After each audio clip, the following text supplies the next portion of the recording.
interdisciplinarity. And the little note goes, interdisciplinarity is the belief that knowledge has no boundaries, and this has been a foundational premise in the growth of human knowledge.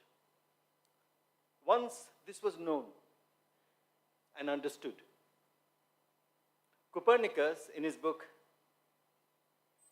De Revolutionibus, in 1543, described astronomy and mathematics as the head of the liberal arts.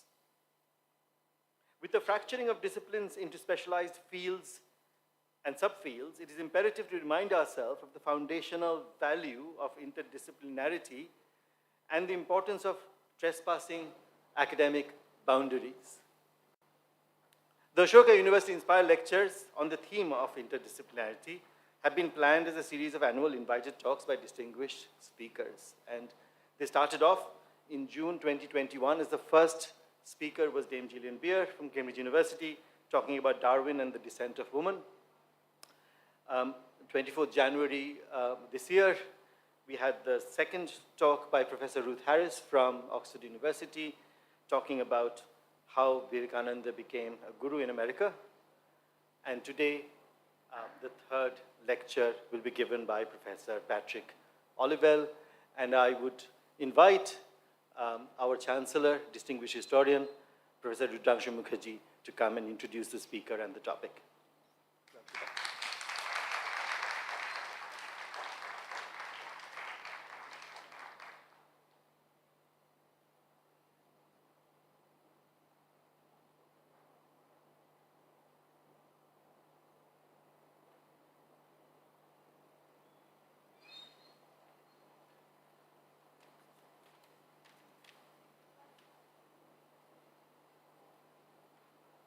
Good afternoon. It is a real privilege and honor to have Professor Patrick Olivelle with us and to have him speak on Ashoka's journey, devotee of Buddhism to apostle of Ecumenism. The few lines of introduction you see about Patrick Olivelle is minimalist to the extreme. It doesn't say that he's the foremost, one of the foremost scholars of the ancient Indian traditions, ideas, philosophy, piety, and so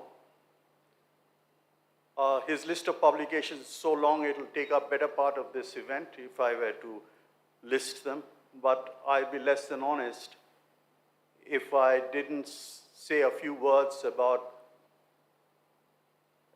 three pieces or three of his works from which I have been personally enriched. His 3-volume translation and annotation of the Rig Veda, his translations of the Upanishad, and I might add, many years ago when I first summoned up the courage to try and read the Upanishads, I asked my teacher, Romila Thapar, which was the English translation I should follow. And she said, without any qualifications, Patrick Olivelle and no other. And I have followed my teacher to the word, as some of you who have been to my lectures on the Isa Upanishad in the Great Books course know I follow Olivelle's translation. And of course, again, the translation and the annotation of Arthashastra. His latest book, from which I presume this lecture will be derived, is Ashoka, Portrait of a Philosopher King. This university also has the privilege of co-publishing something that Patrick Olivelle edited, the Dharma Reader. We co-published it with permanent plaque. Given this introduction to the speaker, I think it is rather apt that Patrick Olivelle is speaking in a series called the Inspire Lectures, because I have no manner of doubt that as a speaker, he will inspire. He's speaking on a subject and an individual who continues to inspire across 2,000 years. So Patrick Olivelle, welcome to Ashoka University to speak on Ashoka, the emperor and the Upasaka. I hope that through these lectures, through this lecture of yours, we will move a little bit on the path to becoming Devanampya, both figuratively as well as literally. Professor Olivelle.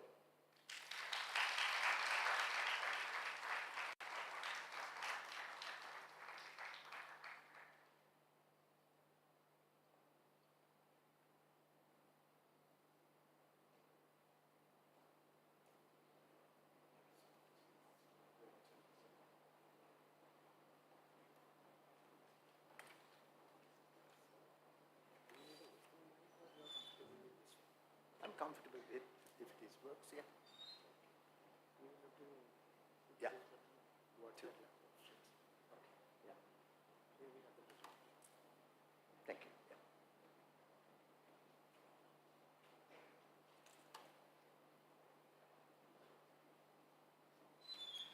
Let me begin by thanking the Vice Chancellor and the Chancellor for the most generous introduction, which I certainly do not deserve, but I always hope that when there's such a great build-up, it's always a disappointment. So thank you very much for your wonderful introduction, and thank you all for coming here. I'm blind, so I'm going to wear this, okay? So bear with me.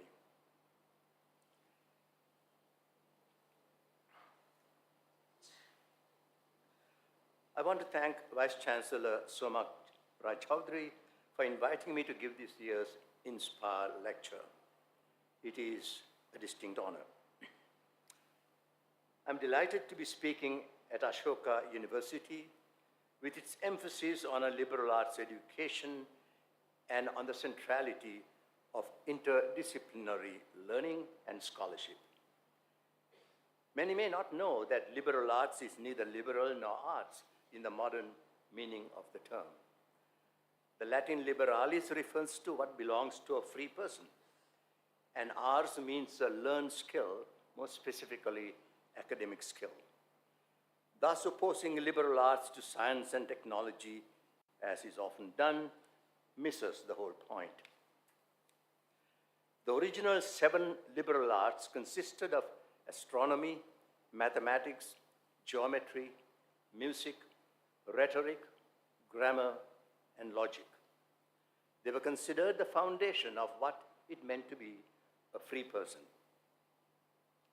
That was during a period when there were non-free persons, that is, slaves. Translating this reasoning to contemporary times, we can say that liberal arts, so conceived, is the foundation of what it means to be a free citizen in a free country.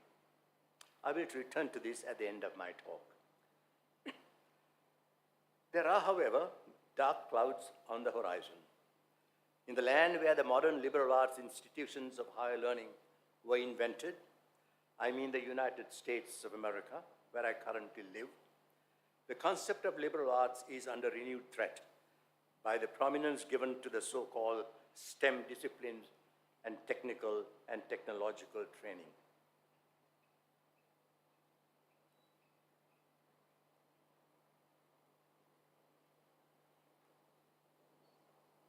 I think something is not doing it. Oh, there. Oh, sorry. All right. There it is. In April of this year, an alarming report was published in the New York Times with the question, is a university without the liberal arts?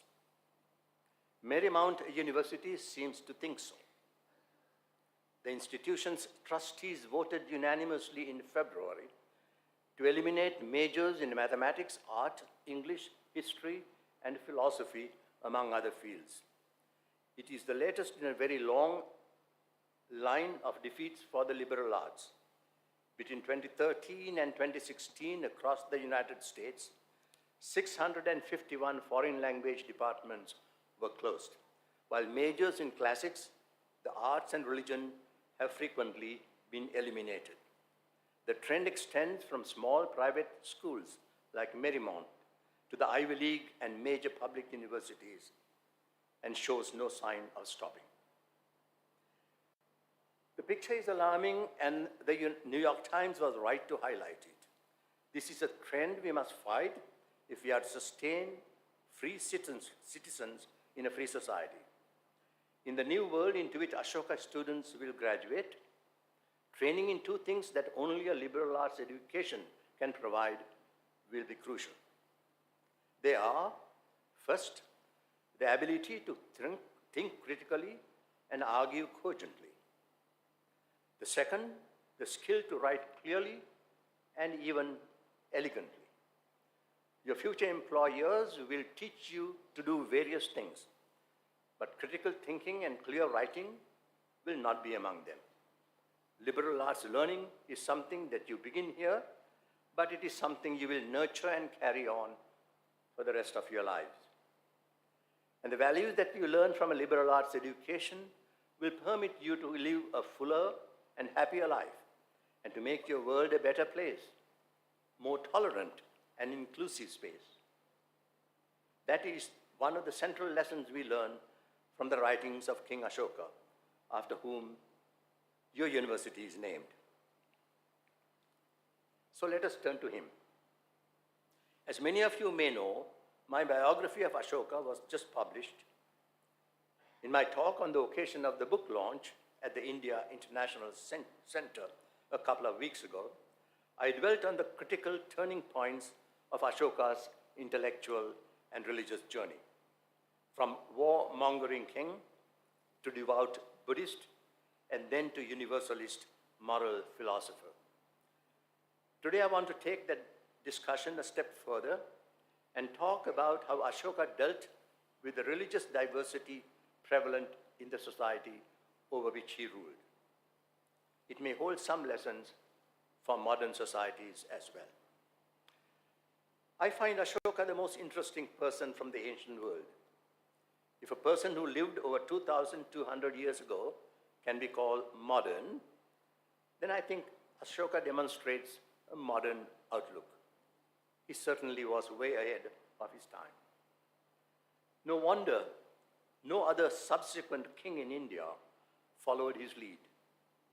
Ashoka thought outside the box, something that a liberal arts education will teach you to do. He broke the mold of what a king was expected to be. He was also self-reflective in a way most kings and politicians, ancient or modern, are not.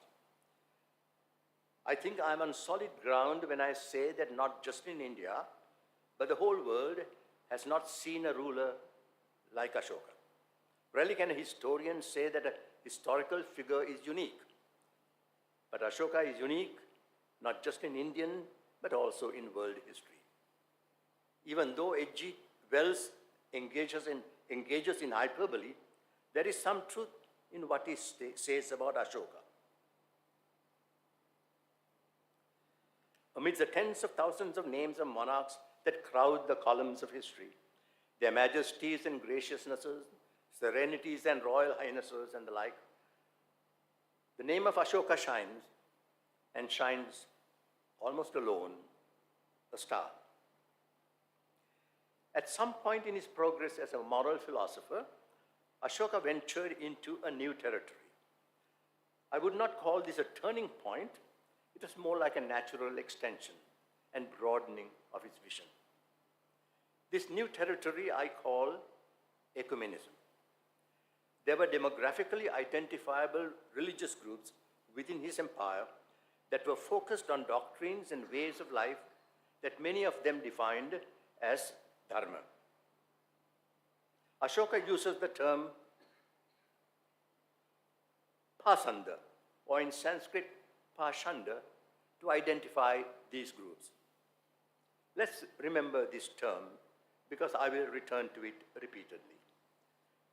The Pashandas, in Ashoka's eyes, represented distinct religious as well as philosophical traditions.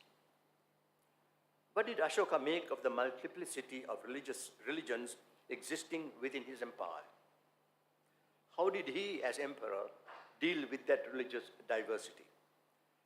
How did he relate the Pashandas and their disparate dharmas to his own view of dharma as a universal moral philosophy, to the program of public education in dharma that he had embarked on? That will be the focus of my talk today. First, what did Ashoka mean by the term Pashanda? Commonly in later Brahmanical and Buddhist literature, the term is used pejoratively to refer to the other, the evil ascetic communities different from one's own. Brahmins use it for Buddhists, and Buddhists use it for other ascetic groups like Jains and Ajivakas. But for Ashoka, the term is neutral. It is simply a classificatory term. A hint is given in Pillar Edict 7, where he mentions 4 Pashandas: Buddhist, Brahmanical, Ajivaka, and Jain. Pashanda in Ashoka's usage refers to what we would today call religious communities or traditions. But he also uses the term with an even broader reference to include non-religious groups that share a common ideology and membership. We see this extended meaning in Ashoka's 13th rock edict. And he says, "There is no land furthermore except among the Greeks, where these classes, Brahmins and Shramanas, are not found. But even where they are not found, there is no land where human beings are not devoted to one Pasanda or another." What are these Pasandas that are found even among the Greeks? By which Ashoka means the Hellenistic kingdoms left behind in the wake of Alexander's invasion of West Africa.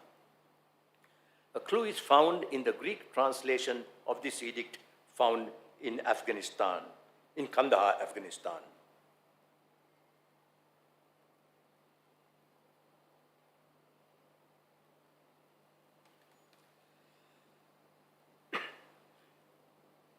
There, Pashanda is translated into Greek as diatribe. This term literally means pastime or learned discourse. It's generally glossed as philosophical school. Later Greek authors expanded semantic range and related to the schools of Moses and Christ, that is, Judaism and Christianity. If the Greek translator had some insight into what Pashanda may have meant to Ashoka and his officials for whom he worked, then we can see Pashanda as a category that is broader than simply ascetic or monastic communities and comes closer to what we would call today a religion or school of philosophy. One thing is certain, however, for Ashoka, Pashanda were devoted to dharma. He sent his senior officials for promoting dharma, the Dharma Mahamatras, to oversee Pashandas even in the northwestern frontier regions and the West Asian Greek kingdoms. He says in Rock Edict 5, the Dharma Mahamatras are occupied with all the Pashandas for the establishment of dharma, and by the increase of dharma for the welfare and well-being of dharma devotees among the Greeks, the Kambodjas and Gandharas, the Rishtikas, Pitinakas, and also among others along the western frontiers. So conceptualized, we can see how lay followers and partisans of a particular religious doctrine, ethical philosophy, or charismatic leader may indeed be included within the rubric of Pashanda. Accordingly, Upasakas would belong to or be associated with the Buddhist Pashanda. Consequently, the Pashanda pluralism that Ashoka acknowledges and even celebrates can be seen as comparable to what we today call religious pluralism. The internal demography of Pasanders was also complex. In Rock Edict 12, Ashoka says, the beloved of God, King Piyadasi, pays homage to all Pasanders, to those who have gone forth, the Pravrajita, and to those staying at home, Grahastha, with gifts and with various acts of homage. One way of reading this text is that some Pasanders were gone forth, namely Pravrajitas, that is, ascetics who have left home and family and lived homeless lives. These were the monks and renouncers of the Buddhist Jain and Ajivaka traditions. Others were stay-at-home individuals. The term used is grahastha. Let me say in passing that this is the earliest use of this term for the householder, so commonplace in later Sanskrit literature. Pasanders thus consisted of professional religious who left home and lived ascetic lives, and of individuals who remained at home but were equally dedicated to the religious goals of their Pasanders. It is gratifying for a biographer of the emperor that it is Ashoka who provides the earliest glimpse into this new form of homo religiosus, the religious man, the stay-at-home. The new history of Grahastha was discovered only in 2015 by my colleague Stephanie Jamieson, and it has revolutionized our knowledge of the early religious history of India. I cannot go into this revolutionary history here, but I have edited a pioneering book that deals exhaustively with this topic, contributions of about 10 scholars.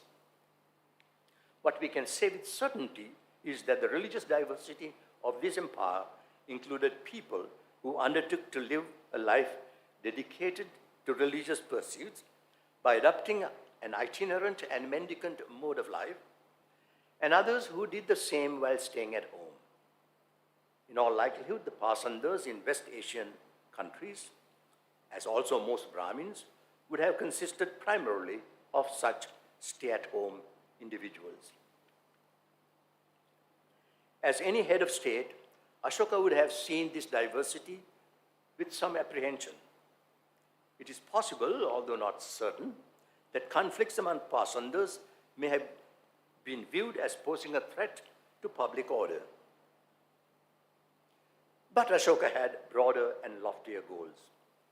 He saw opportunities to involve Pasanders in his dharma project and public education. He also wanted Pasanders who were ostensibly devoted to dharma to be open and welcoming rather than closed and inward-looking. So a second component of his dharma project was the education of these religious groups. To this end, he addresses the rather substantial Rock Edict 12 to Pasanders.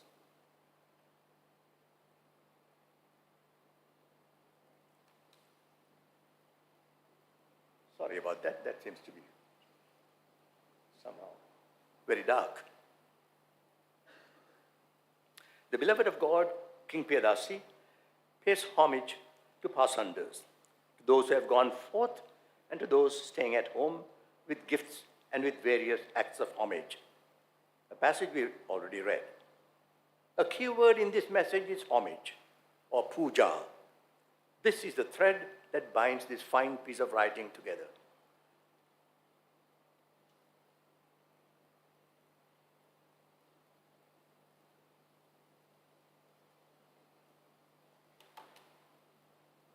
Ashoka continues, no gift or homage, however, is as highly prized by the beloved of gods as this, namely that the essential core may increase among all Pasanders. But the increase of the essential core takes many forms. This, however, is its root, namely guarding speech. That is to say, not paying homage to one's own Pasander and not denigrating the Pasanders of others when there is no occasion, and even when there is an occasion, doing so mildly. Homage, on the other hand, should indeed be paid to Pasand of others in one form or another. Acting in this manner, one certainly enhances one's own pasanda and also helps the pasanda of the other. Let us try to unpack this message. Ashoka begins with a gentle move away from his initial salutation. But like a good rhetorician, he connects the introductory statement with the body of his message using the term homage, puja, that anchored his salutation. In the slide, I have highlighted the term which Ashoka uses 5 times. I want to pay homage. The word here is puja, which then as now includes not just verbal salutation, but also offering of food and other gifts. So he says, I want to regale you with gifts and donations. But you know what?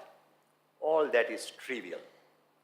What I truly value, the great favor I ask of you, is that you pay attention to the essential core of your religious life, the reason why you adopted the pasanda mode of life in the first place. Ashoka uses the term sala or sara for what I have translated as the essential core. The meaning of this Prakrit term is disputed, but I think for Ashoka, the sara, the essential core of the pasanda life, is dharma.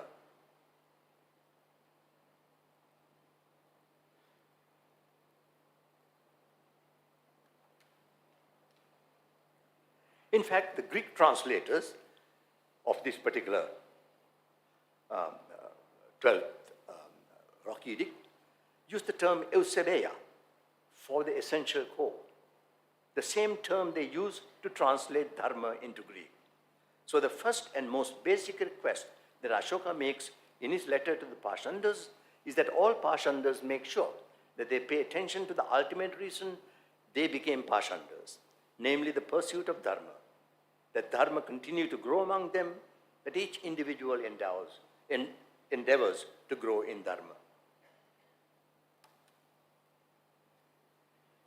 That is all well and good, but how does a pasanda go about accomplishing this? Ashoka comes down to the nitty-gritty. Pashandas must give up their usual one-upmanship, their claim that their dharma is better than that of others, their disparagement of others. Be nice to each other. Tolerance in word and deed is the absolute minimum demanded by the ecumenical spirit, the lowest common denominator. But more is required and more is demanded of them. Growth in dharma, Ashoka tells the Pashandas, can take many forms.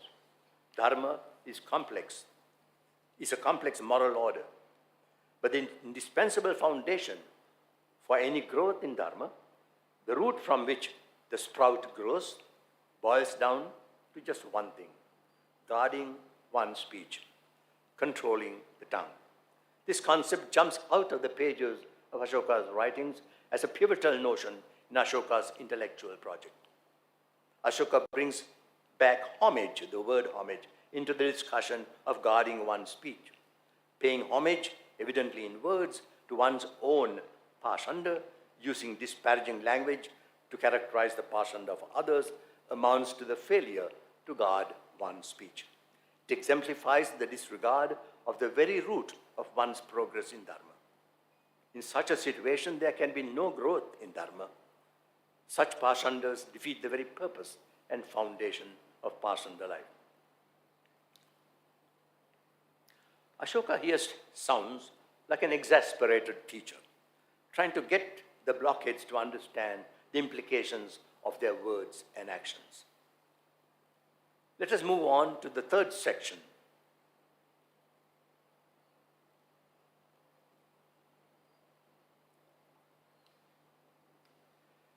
He says, when one praises one's own pasanda and denigrates those of others, Ashoka takes pains to explain, it boomerangs and hurts one's own pasanda. Some may think that boastful language will make his pasanda illustrious, but in reality, he damages his own pasanda even more certainly. The "I alone can do it" slogan is bad for religion as it is for politics. Such behavior tells the world that growth in dharma is absent in that person's pasanda. That sort of behavior is not going to attract new converts. When one controls one's speech, is modest in one's praise of one's own pasanda, and is generous in praising the pasanda of others, on the contrary, Ashoka says, one certainly enhances one's own pasanda and also helps the pasanda of the other. The focus on controlling one's speech brings to mind an adage given in the wisest and most entertaining of Indian books of wisdom, the Panchatantra. Struck by an arrow or cut by an axe, even when a forest fire burns it up, a tree mends itself. But a wound that is caused by cutting word can never be healed. How can we theorize this project of Ashoka that sought to bring harmony into relationships among the Pashandas? I use the term ecumenism to characterize these efforts of Ashoka, to encourage concord, harmony, and mutual respect and cooperation among Pashandas.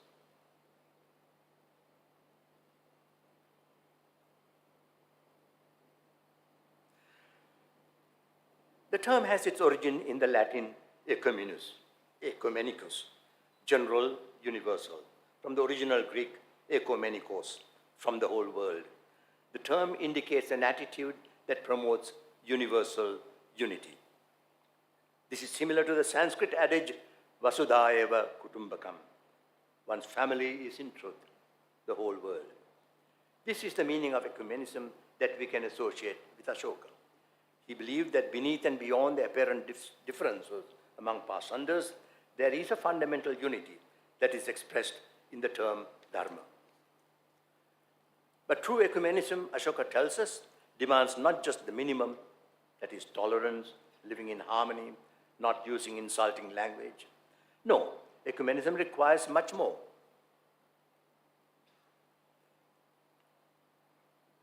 So let us turn to the last paragraph.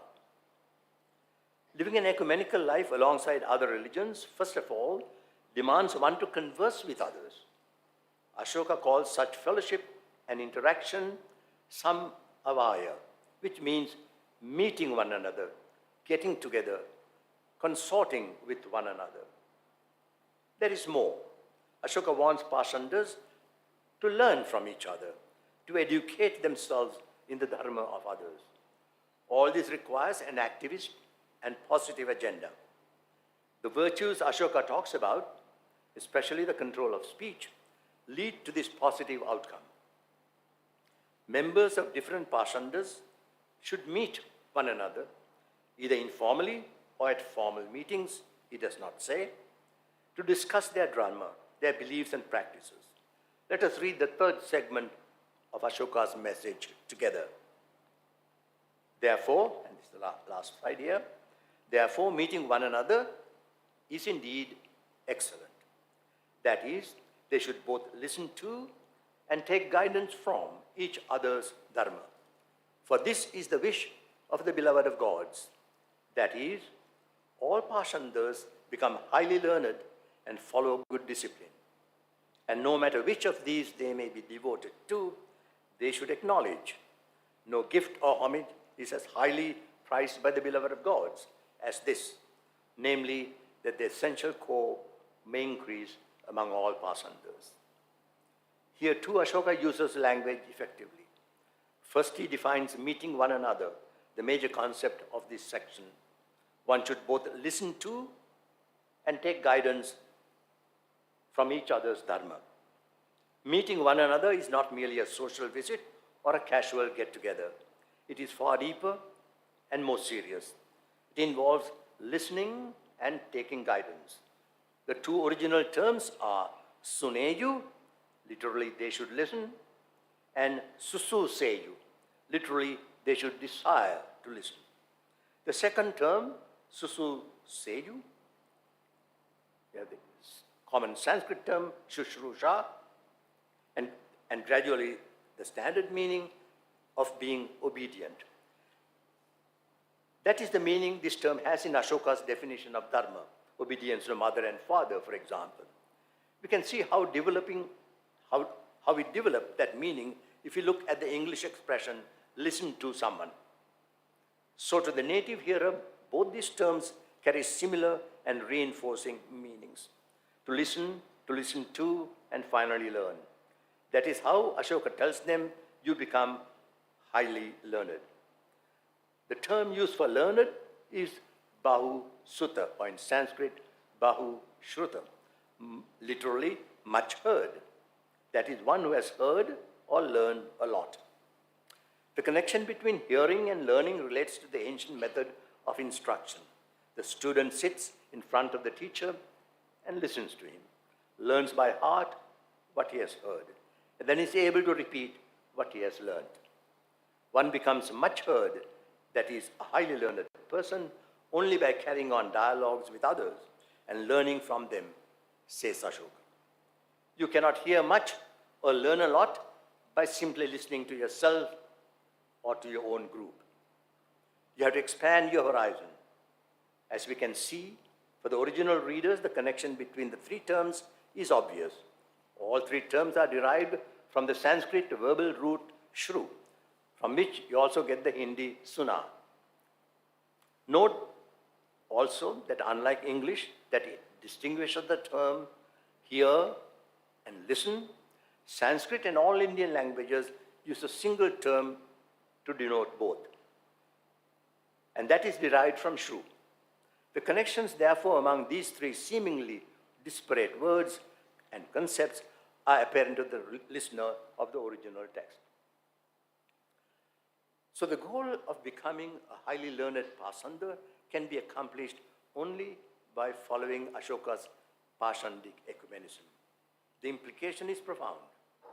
Each individual Pasanda cannot make its members highly learned in isolation, but only through conversation, interaction, and dialogue with members of other Pasandas. A further implication is that no single Pasanda possesses the complete dharma, the complete truth, or perfect virtue. It is not possible to exaggerate the magnitude of Ashoka's thesis. He is denying that any one religion has a monopoly on truth.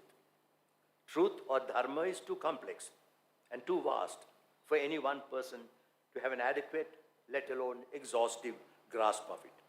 It is a cooperative project signaled by the term samavaya, the coming together of Ashoka, that is able to lead one to a fuller grasp of dharma. This was also an astounding theological position for Ashoka to take, because as a devout Buddhist, he must have subscribed to the Buddhist doctrine that the Buddha, discovered the truth, the path to liberation, through his enlightening experience, his awakening. Ashoka ends with an effective rhetorical tool, especially in oral texts. He repeats here at the end the opening sentence given at the beginning of the very first section. No gift or homage is as highly prized by the beloved of gods as this, namely that the essential core may increase among all Pasandas. Moving beyond Ashoka's period, are there lessons to be learned from Ashoka's moral philosophy and ecumenism for our times? Remember that for Ashoka, Pasanda was a broad category that included groups within Greek kingdoms, and his dharma was meant to have a universal appeal. Several years ago, a group of scholars working on India and China gathered to study how a theory of international relations would look if it was based on indigenous political theories developed in India and China. The group from India, from the Indian side, included, among others, Upinder Singh, Rajiv Bhargava, Amitav Acharya, and me. I don't know why me, but I was there too. Ashoka's moral philosophy and ecumenical outlook were given a prominent place in our discussions, which resulted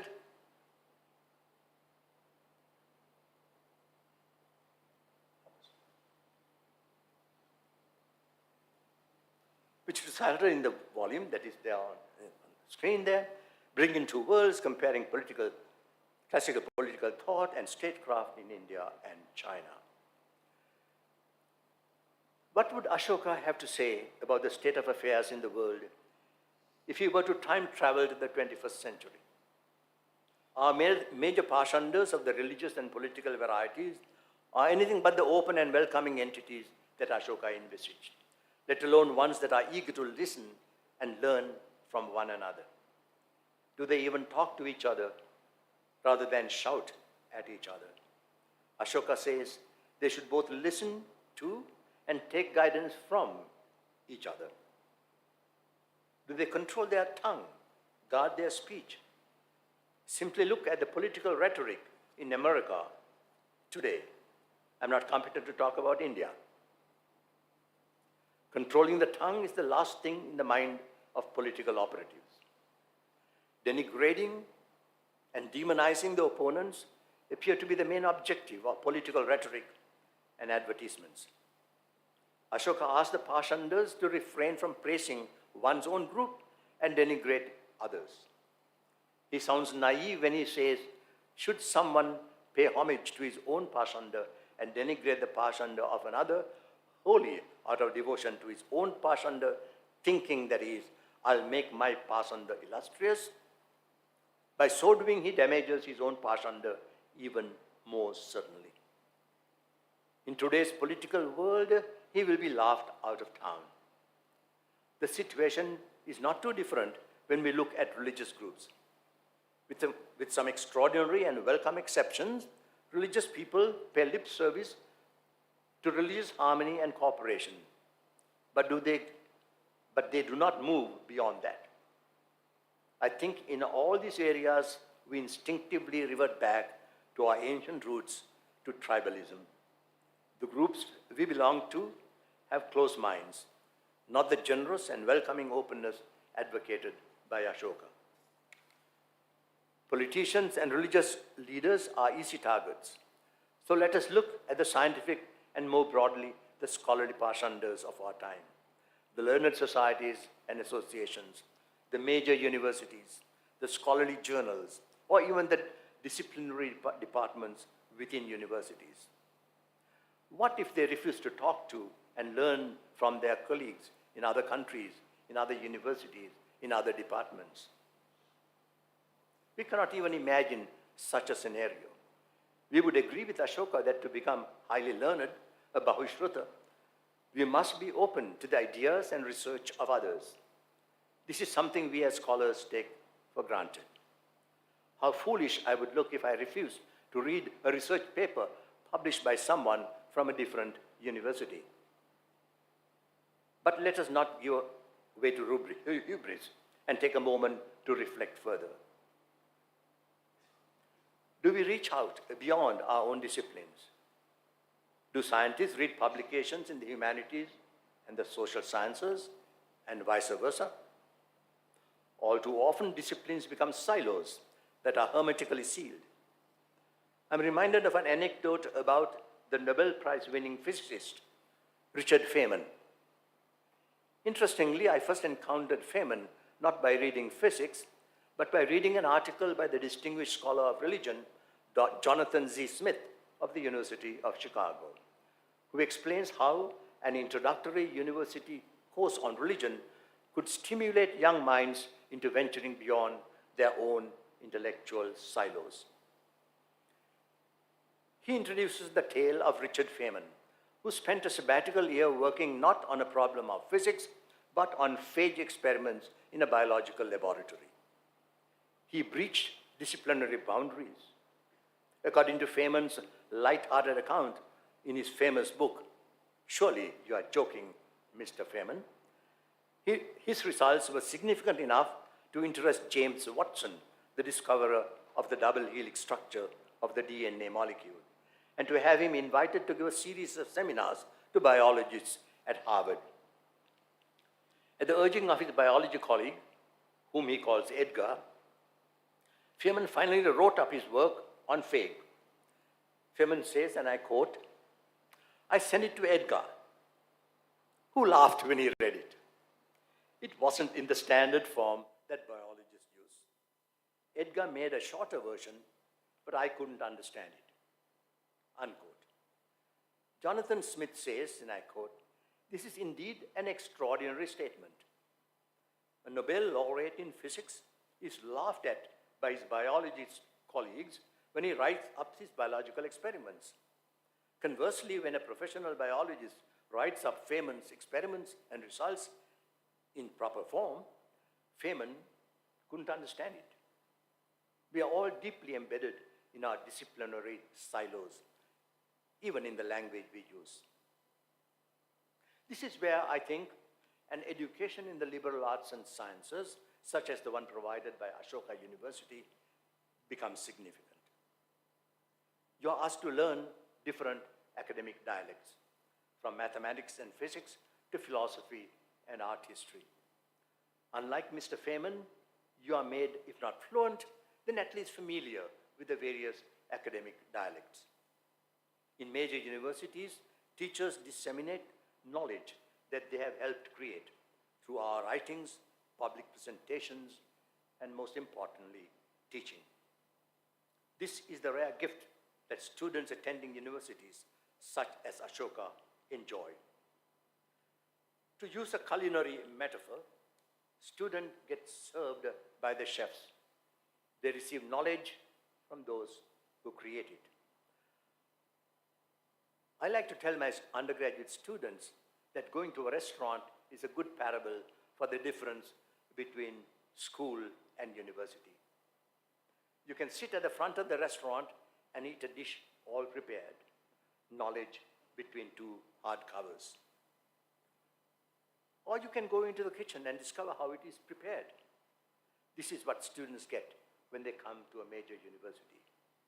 The chef serves you in the kitchen. Scholars show you how knowledge is produced. You learn from the masters. Such exposure will ensure that throughout your life, you will think outside the box. You will always have more questions than ready-made answers, express more doubts than parrot certitudes, and realize that what we do not know is far greater than what we know.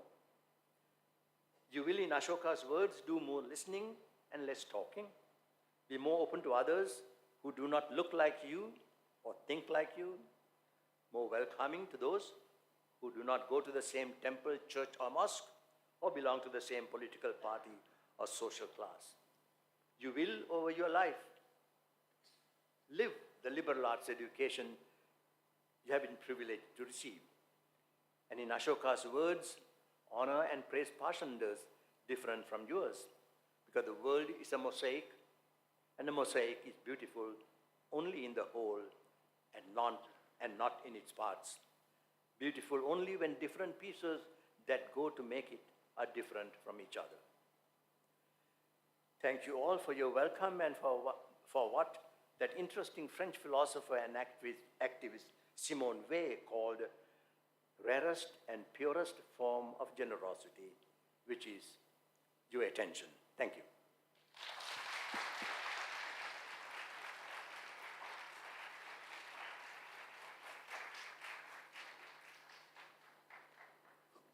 Please. Patrick Olivelle, thank you so much for making Ashoka speak to the very heart of Ashoka University. I hope you'll take a few questions. Okay. So, just a few questions, clarifications, doubts, if you have any. Yes. Is there a mic around?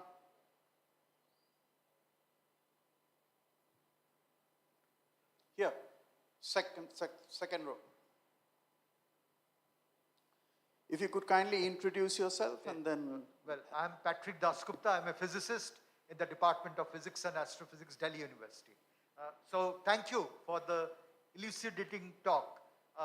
I'm curious to know that did Ashoka receive some advice from a teacher? We know that Alexander was coached by the philosopher Aristotle. Now, Ashoka is making such deep comments. Was it guided by a Buddhist teacher? Do we know anything about it?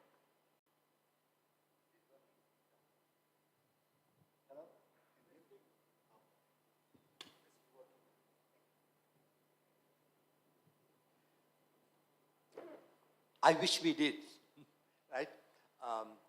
Ashoka is reading Ashoka and being absorbed in Ashoka's writing, that the way I have been in the last 2 years. Ashoka frustrates you at every turn. When you want him to continue, say more, he stops. That's frustrating. And your question brings up another frustration. He says he went to the Sangha, and thereafter he became strenuous. He strived. But he doesn't say which monastery he went to, which monk he went to. He didn't tell us what they said. There was a training program, nothing. So this is a pure guess, I guess, we have to say.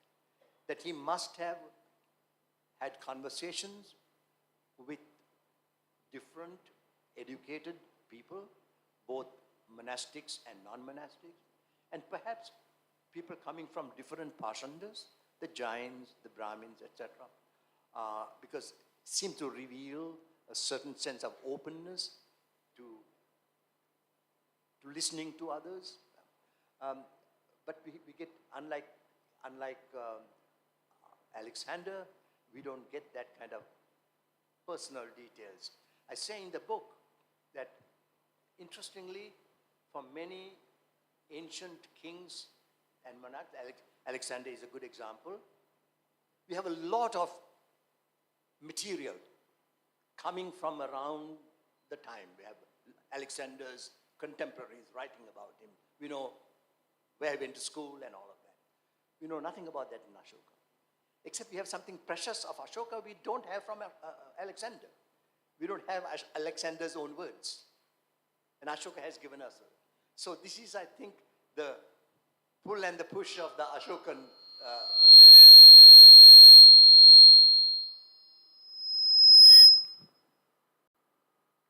Modern technology, right?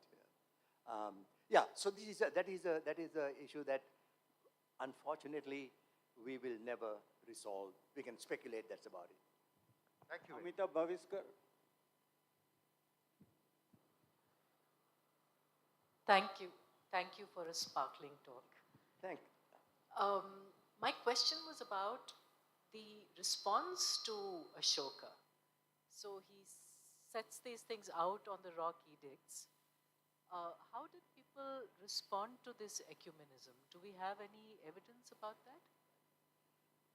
You talk about another frustration there, right? So we, unfortunately, hear from one side, from Ashoka, and we do not see anything from the other side. We do not see the responses. We do not have any material, actually. 3rd century BC literature is a black hole. We don't have anything coming. So we can only speculate. He says that he sent delegates, dutas, the envoys, to the Greek kings, right? He says that. What happened to them? How did the Greeks receive this missionary activity of Ashoka trying to spread dharma? There's only one small piece of evidence that I present in the book, where one king, century and a half after Ashoka, writing in Greek, seems to echo some of Ashoka's words and rhetoric. But that's a very small peg to hang our hat on. But we can be sure that Ashoka's mission failed, because a few centuries later, there's nothing. Nobody follows him. There are no kings responding to his mission. And until Princeps deciphered it a century and a half ago, his letters were closed books. People couldn't even read what he wrote. So yeah, that is, so in that sense, it's a failure. Right? Mahesh Rangarajan.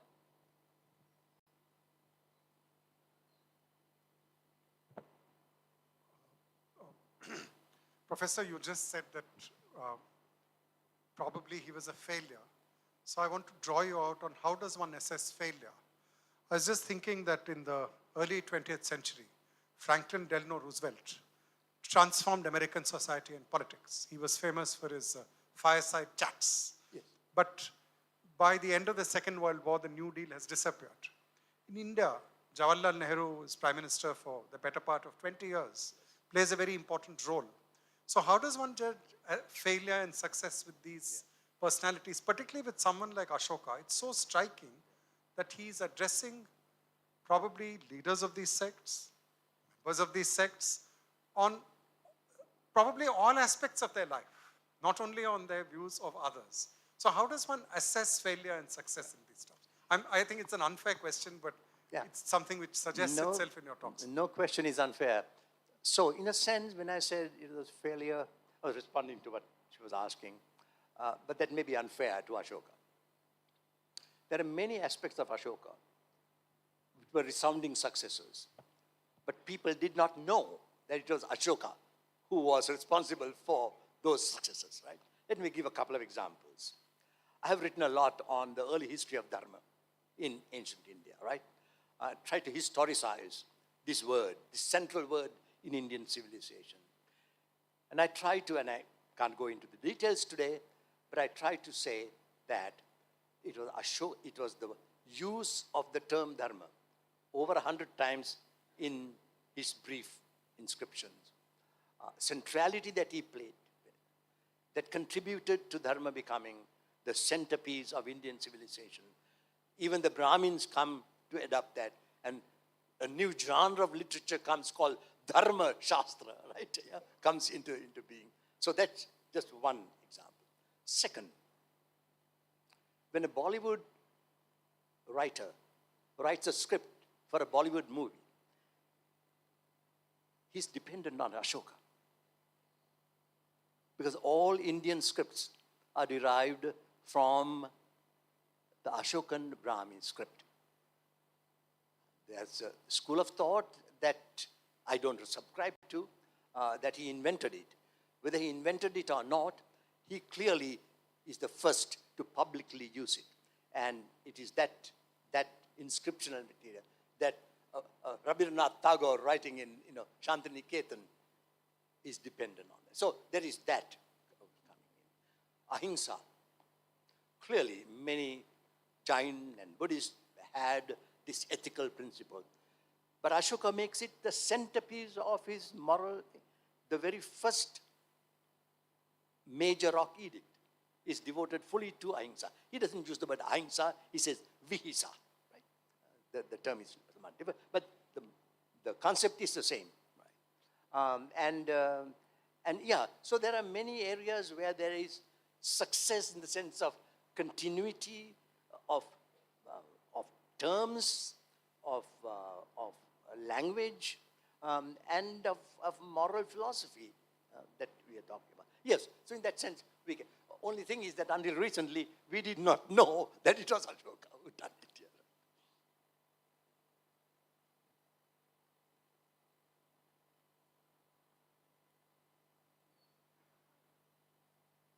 Yeah, I'd like to hear from some students here. Yeah.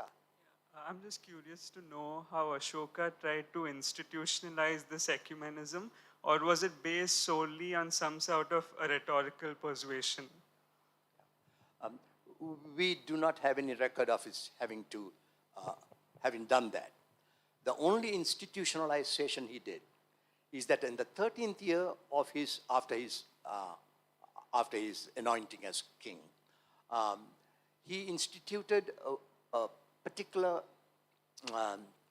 bureaucracy called Dharma Mahamatra. The Mahamatras were the highest level of bureaucracy in the Mauryan Empire. But he added these Dharma Mahamatras, who were Mahamatras responsible for Dharma.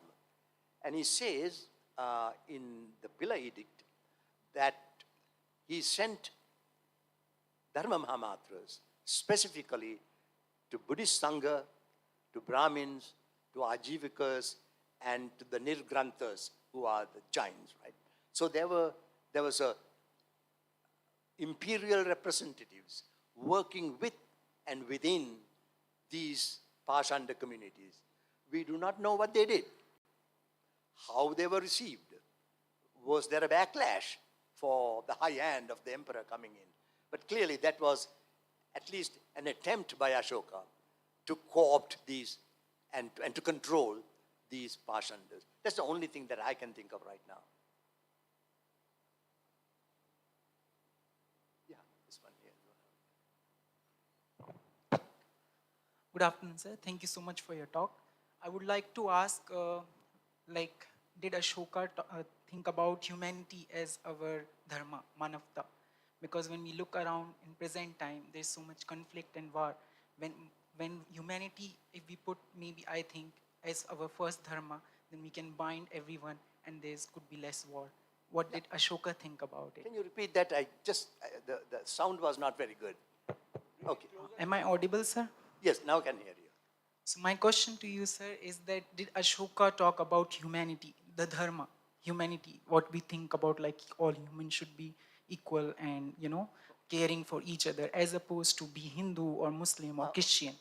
So I'm talking about when we look at the present time, then when the society is divided based on religion, groups, and so on and so forth, where does the dharma, the humanity, that you should be caring for others, and we still look at the present time, there's so much conflict and war is going on. The horrible pictures of war from, recent wars if you look at.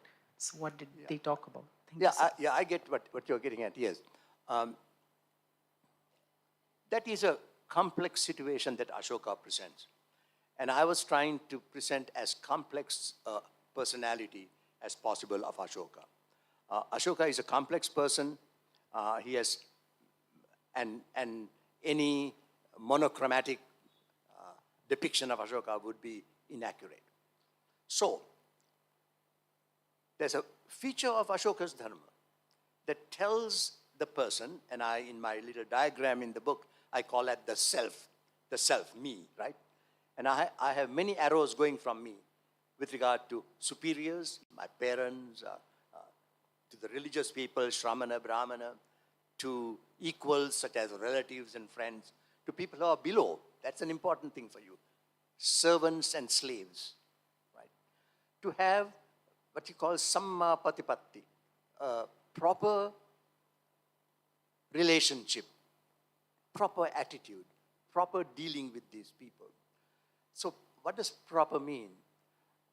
Clearly, the way you deal with your friends and relatives will be different from what you deal with your slaves. But the fact that there are slaves shows that this is an unequal society. So Ashoka was not a social reformer in that particular way.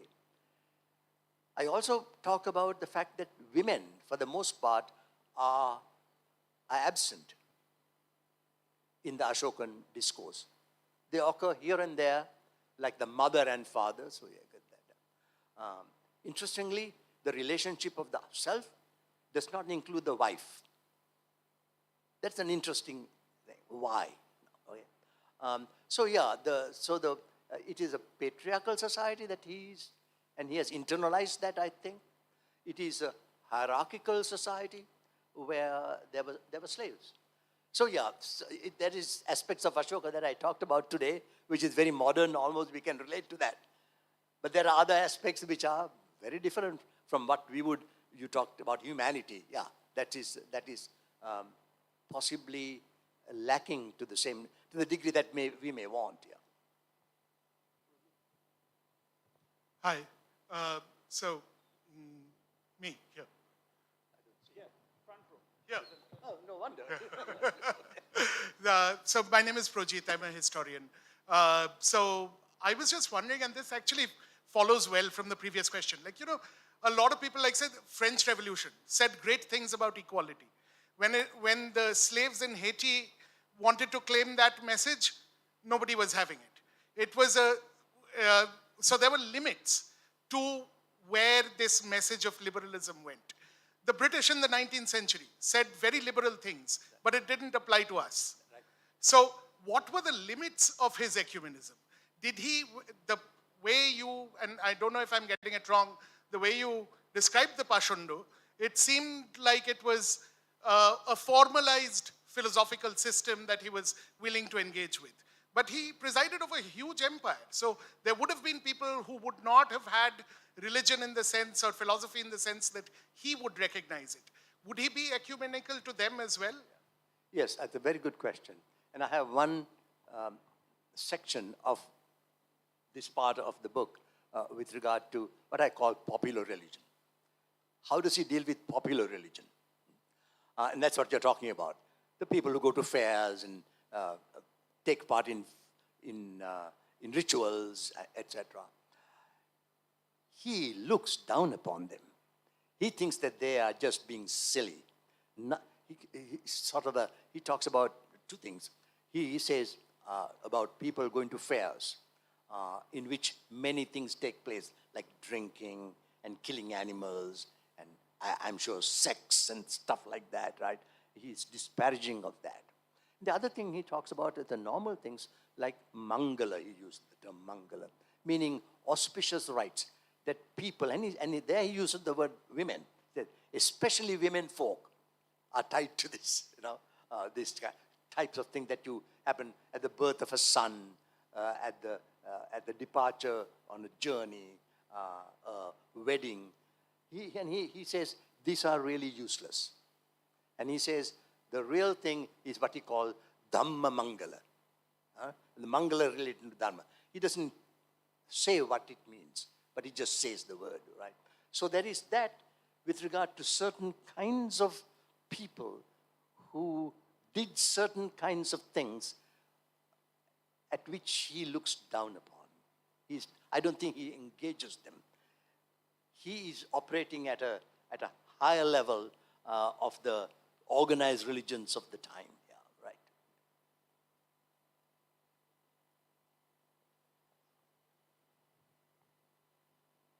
Hello, Professor.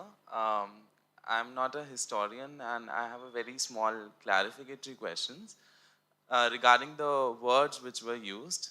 One was samavaya, and the other was shruta and bahushruta.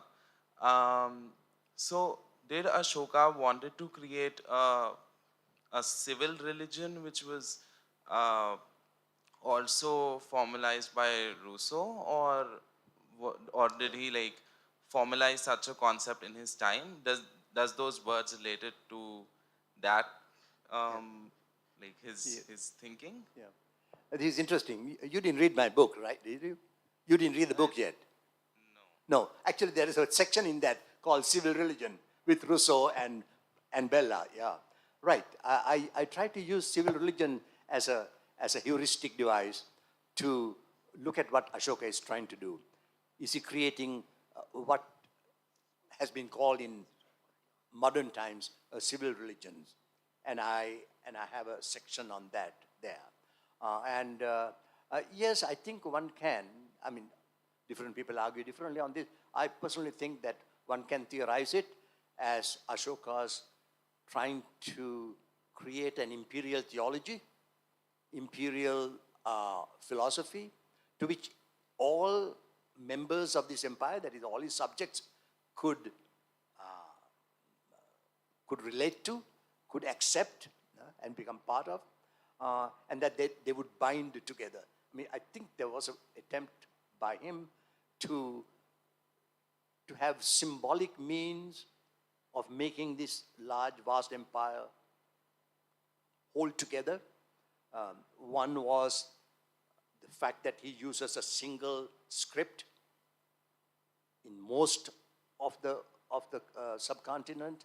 He uses more or less a single language, which has been called in the old Mediterranean thing a koine, right?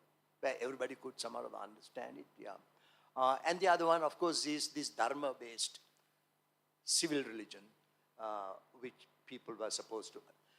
The only thing where I would think that it is not merely a Rousseau kind of civil religion is that he took the public education aspect of it seriously. So it was not purely symbolic, that it was a virtue-based thing. The people had to practice virtue. So in that sense, there was something more religious there. than purely civil religion. Gopal Gandhi. Thank you, sir, for your fascinating exploration of one word, Pashanda, and giving it layers of meaning which show Ashoka's larger purpose. I would request you to situate Sanghamitra in the application of Pashanda. Sanghamitra, can you give me a little bit more?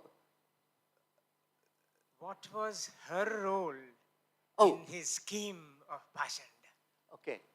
Oh, I do not know, because Sanghamitra or any of other people recorded in Buddhist texts are not found in Ashoka's inscriptions. So it is difficult for us to know whether they were there either, whether these were Buddhist inventions or Buddhist reimaginations. But one can answer that in a little higher level, clearly saying that Buddhists were Pashandas. And this Buddhist Pashanda had at least several kinds of membership. One was, of course, the Sangha, right? Both the Bhikkhu and the Bhikkhuni, right? That Ashoka has the Bhairati inscription where he talks about all that. And the lay upasakas, among whom Ashoka counts himself as an upasaka. So in that sense, Sanghamitra and all other Buddhist lay and monastic individuals would be part of that, of the Buddhist Pashanda, according in Ashoka's understanding, right? That makes sense? Is that okay? that I think is what it is. Yes, sir. I'm sorry. You should be there. The lady. May I take that question first? She raised her hand first. Yes. Yeah, you. Yes, you. Oh, okay. You. Me. Yeah. All right. No, we'll come back to her. She raised her hand first. Yes, please, go ahead. Can you hear me? Yeah, no, we can't. Keep the mic closer to your mouth. Can you hear me now? Yeah. Yes. So I had two questions. One, what do you think is the main difference between Western academics who write about Ashoka versus ones in South Asia? And another one is like, what do you think someone who like speaks the language and versus someone who doesn't misses out when talking about Ashoka? Like as a translator, what do you think are the complexities of the language that can be missed out by not knowing it? Yeah, I do not distinguish Ashokan scholarship between Western and Indian. Scholarship is scholarship, and I think we do not do that in physics for sure, and we should not do that in history. There are people who write about Ashoka not knowing much, not having done much work, research on Ashoka, not knowing the language. And those who do, that's the fault line, I think, not whether it's Indian or Western. The second question was, the second question you were saying, your second question. It was about language. Complexities of language that you miss out, like. Oh, okay, yes. Now the Ashokan language is very complex for the simple reason that we don't have any parallels at the time. So we have to dig into Pali and Jain Prakrit to find parallels, but they're not real parallels, right? They're different. So, but over the last 100 years, a lot of work has been done with regard to analysis of Ashokan language. I tried to say that last time, but a lot of people don't fully understand it. If you had an English letter without any white spaces between words, would you be able to read it? Probably not. That's what we have in Ashoka. That's what we have actually in all Sanskrit manuscripts, which I have dealt with, right? There are no spaces. You do not know where one word ends and the another begins. So you have to assume those things. And sometimes in the Ashokan, the word division often matters in terms of understanding what is being said. Right? So it's a very complex and painstaking job, I think. But a lot of work has been done in the last 50 years. I mean, look at, you're talking about, somebody was talking about, you're talking about Indian versus, I mean, Professor Romila Thapar's work was groundbreaking, path-breaking. Doesn't matter whether it's Indian or Western, set a new standard in the and that's the foundation over which all of us build, right? So that is very important. And knowing the language, I think, knowing the Ashokan language, not just Sanskrit, because the Ashokan language is, of course, it's connected to Sanskrit and to Pali, but it's distinct from that, and it's very important. Yeah. Yeah. Hello. All right. Hello, sir. So my question was more about, I just was hoping to get some conceptual clarity on two terms, A, ahimsa, and B, dharma. When, at least with my reading of the Jaina texts, the Jain saw ahimsa as something that was more to do with the self, right? The relation, Jain saw? The relation of ahimsa was more to do with the self for Jains, in the sense that you can't harm others because it will impact your soul negatively. It was a very self-centered idea of, say, this notion we have of non-violence. A, I wanted to understand, how did Ashoka see ahimsa? Was it very similar to a very self-centered understanding? And B, with dharma, I worked very little bit on the Arthashastra in my undergraduate years, and I actually used your translation. So, and when I was doing that, with dharma especially, across different translations, came across different meanings of what it held and entailed, right? And there was no one idea what dharma could be. Was it social order? Was it law? For Ashoka, what was it? What did dharma essentially entail in a broader sense? I just was hoping to get these two. Thank you very much. Yes. With regard to ahimsa,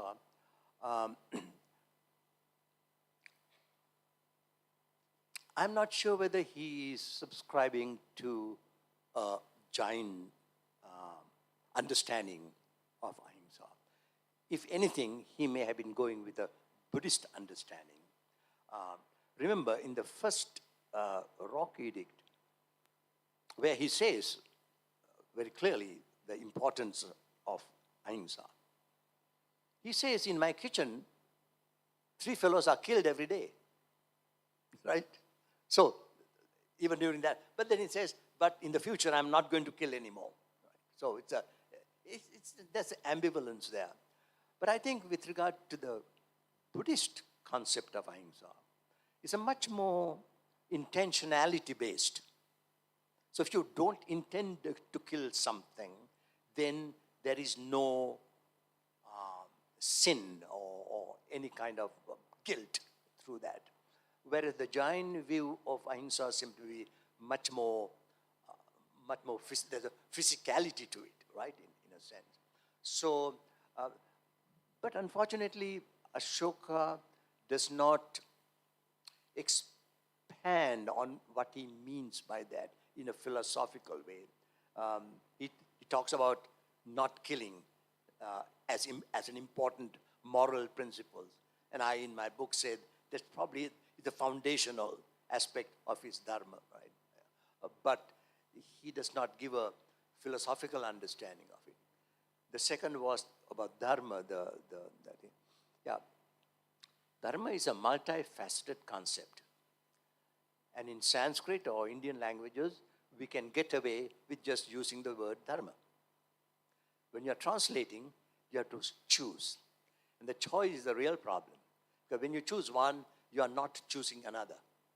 And that is always a problem. You can leave it untranslated, but then again, you are doing a disservice to your reader, because the reader does not have an understanding of dharma within India. So if you put dharma there, then you are basically leaving that person to sink or float on his or her own. So yes, I tried to be context sensitive when I translate the term dharma, in my more technical works meant for scholars, I leave it untranslated.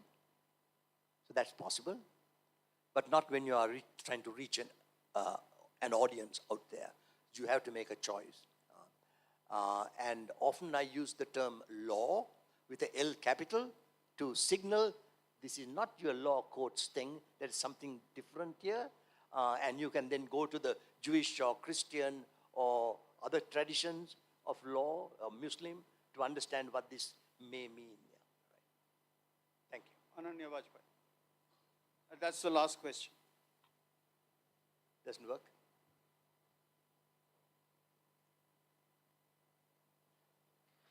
Hi. Hi. I've just been teaching the Ashokan edicts and using your translations, in fact. And we spent a lot of time in my class on two or three things that make Ashoka so attractive to modern readers and especially to modern Indians. The first is that the voice of an individual comes across so clearly, across so much time, and that you really hear the individuality and the consciousness of this person in the edicts. The second really is what you mentioned, that he provides an ethic of toleration and coexistence in an environment of religious diversity and pluralism. And so that's what the whole concern with the Pashandas is, which you described. Yeah. But we also get the sense that this stops short of, let's say, tribal communities. You mentioned popular religion, but there are surely the majority of people in his empire are forest dwellers or tribals of some sort. And he doesn't necessarily extend this ethic of civility or even provide any means of dialogue with these others. How are we to understand that or come to grips with that? And the final interest of Ashoka is, of course, the question of nonviolence and the conversion to nonviolence after facing the devastation of war, for which he is responsible. But again here, it just strikes me that if you look at the lions on the lion capitals, they suggest a kind of vision of sovereignty that includes their ferocity and that includes a sense of surveillance and, guarding the kingdom, which brings back elements of violence into his vision of sovereignty, and that militates against this idea of ahimsa as a practical reality of rule. So, how do you interpret these limits to the Ashokan ideal? Did I say that Ashoka was a complex person? Yeah. You said he was frustrating. Right. Yeah. So he's very complex, and there is no good Ashoka or a bad Ashoka. He was a product of his own times. I talked about his problems with women. At least women are invisible in his writings, right? And we talked about the popular religion. I didn't touch on the forest people kind of thing, and that is there too. He talks in his Kalinga edict about the Atavikas, right? And he says, he asks them to be non-violent, not to kill, but he then reminds him that he's powerful. Just a little hint, right? Yeah. Remember, right. So yes, so it is a complex situation, and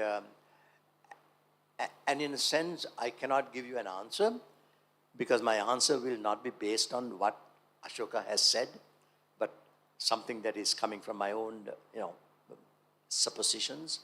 But Ashoka, if I had to be forced to say it, Ashoka was, what do we call today, person who deals with a certain segment of society. Elitist, maybe the word today. He was an elitist. And Pashandas were elites. They were people who were different from the ordinary people.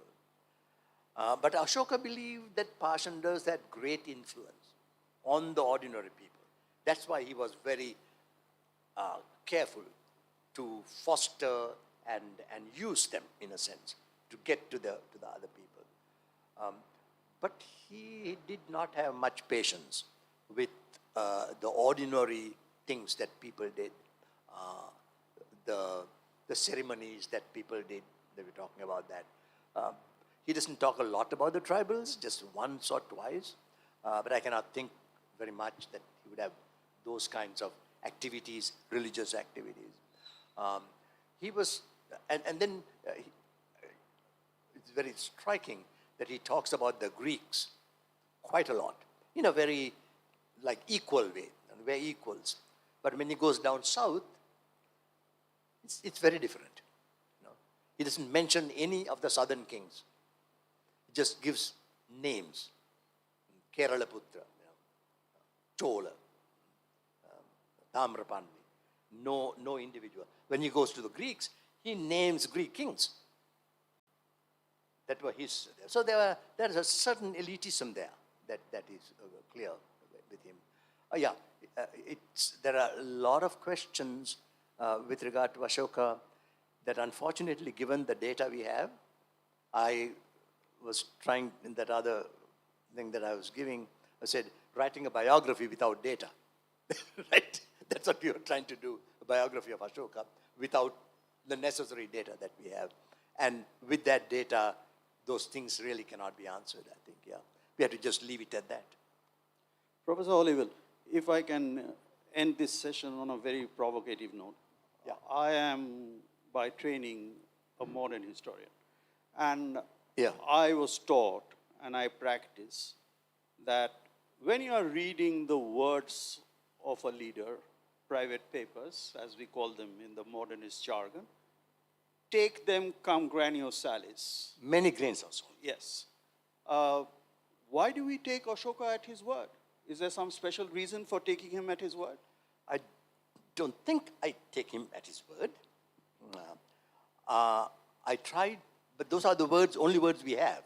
For many people in the modern times, we have a lot of other words that we can use to understand and analyze what the person is doing. When it comes to Ashoka, we have nothing else. So either you just don't do anything, just leave him and said, I don't believe a word of what you say, or you try to get behind the words, to see between the lines, to understand what he's trying to, especially say, look at the silences, what he doesn't say, for example, is as important as what he says. So there are ways of going around so that that your biography doesn't become an autobiography. That's what you're trying to say, right? And I think that is a danger. And I think you're right to point it out. And in fact, in the early part, I'm open about it, that I used the inscriptions for drawing the portrait of Ashoka only because that's all what we have. Not because that is the preferred data that we would want in an ideal world. As somebody said, we work with what we have, not with what we wish we had. And that's, I think, my only excuse. Thank you, Professor Olivelle. That was lovely.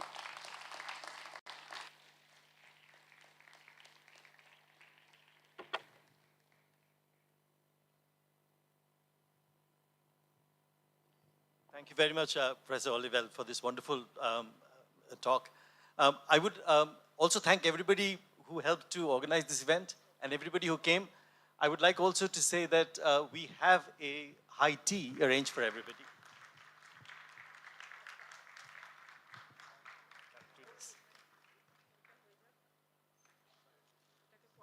Okay. So can I invite everybody to come to the multi-purpose hall, which is on the 4th floor after this event?